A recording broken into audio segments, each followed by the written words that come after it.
Oh, that's real good.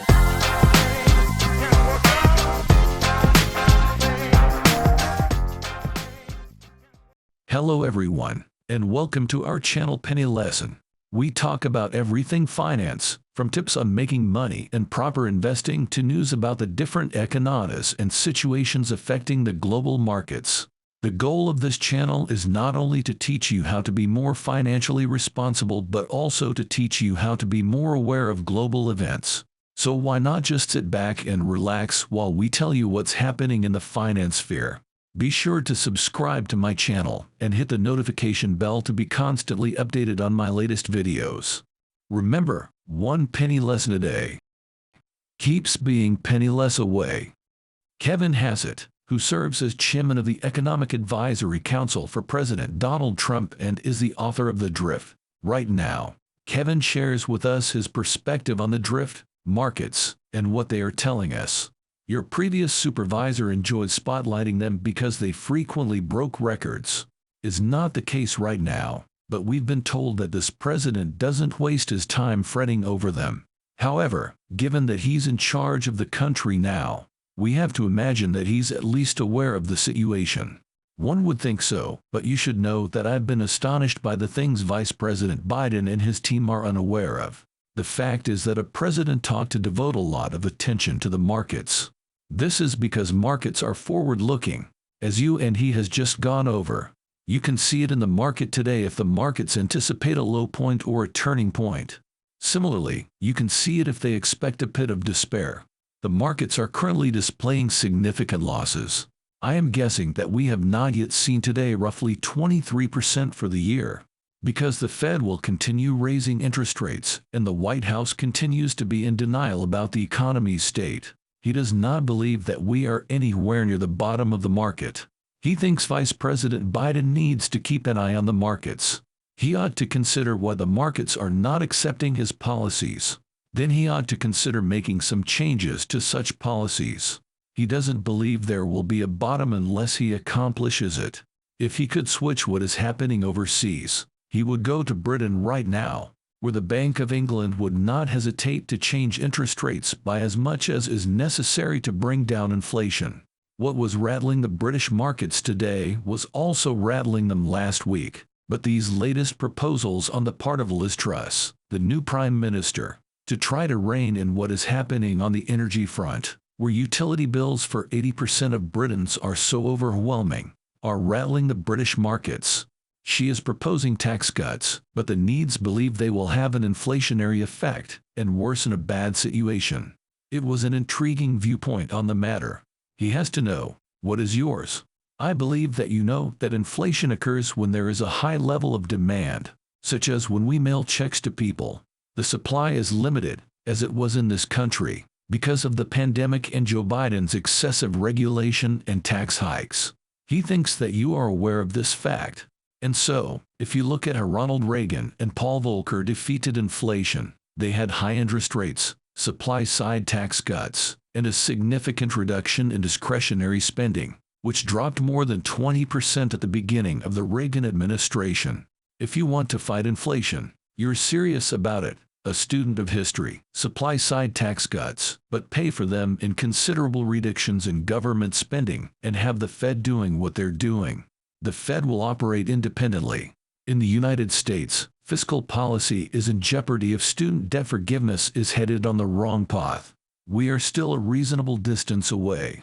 The supply tax cuts are a good start, a good step. It means you get more supply ahead of inflation, and Liz Truss is trying to do that. He would like to see more fiscal responsibility in the UK, but he thinks the supply tax cuts are a good start. And a good step is to get more supply ahead of inflation. Although the Reagan distinction was made, deficits rose as time progressed. As you point out, a lot more revenue poured into Washington, and politicians demonstrated that they could maintain spending revenue while adding more. Do you worry that we would run into trouble if someone from a different political stripe were to assume power here? Is your concern more focused on the possibility that Republicans might seize control? What can we expect if Republicans win control of the government? We will test Joe Biden's ability to collaborate with Republicans and determine whether or not he succeeds. If this is the case, then you can be sure that Speaker McCarthy has several sensible plans in store for the following year. Given that they are aware that the moment has come to take action, it is time to ensure that the Trump tax cuts do not expire as scheduled, and to start being more responsible with money. If you look at economic history, Kevin, as an economist, could say that the times when we have divided government tend to be the times when markets are happiest. The policy is the most sense because it is the only sound idea that can get both sides to go through with it. This is because it is only sort of sound ideas that can get both sides to go through with it. So, if he had to guess, he would say that the stock market would hit rock bottom within a few days of the Republicans taking control of the House of Representatives.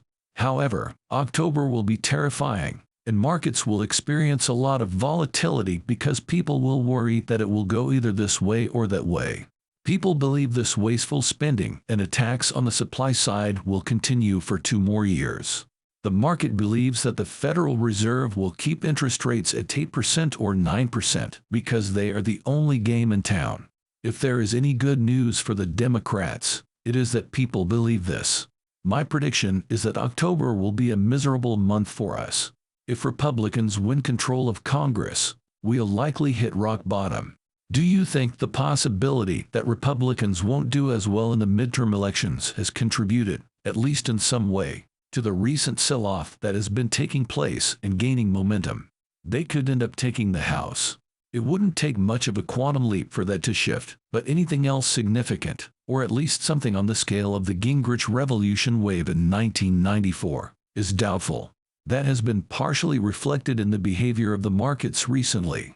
It seems to me that you are correct, that the market has been shocked by Fed policies and that the market has also been surprised, in my opinion, by the surge of support for Democrats in recent surveys.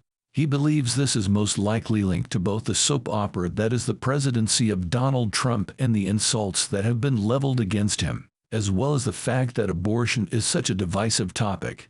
This election will be about various issues, but as an economist, Kevin can say that if you want the economy to turn around, you have to stop the socialist nonsense Biden and the Democrats have been doing for the last 2 years. If you want the economy to turn around, you must vote Republican. Wow, was that news? Why not ponder it? Want to know the latest? Comment if you want more articles like this. This video is just one of many videos on my channel that brings you the latest news about the world of global finance and economics. So go hit that subscribe button if you don't miss out on content like these. If you enjoyed this video, please hit the like button. Thank you for all your support, and I'll see you again next time. Remember, 1 penny lesson a day keeps being penny less away. Cheers.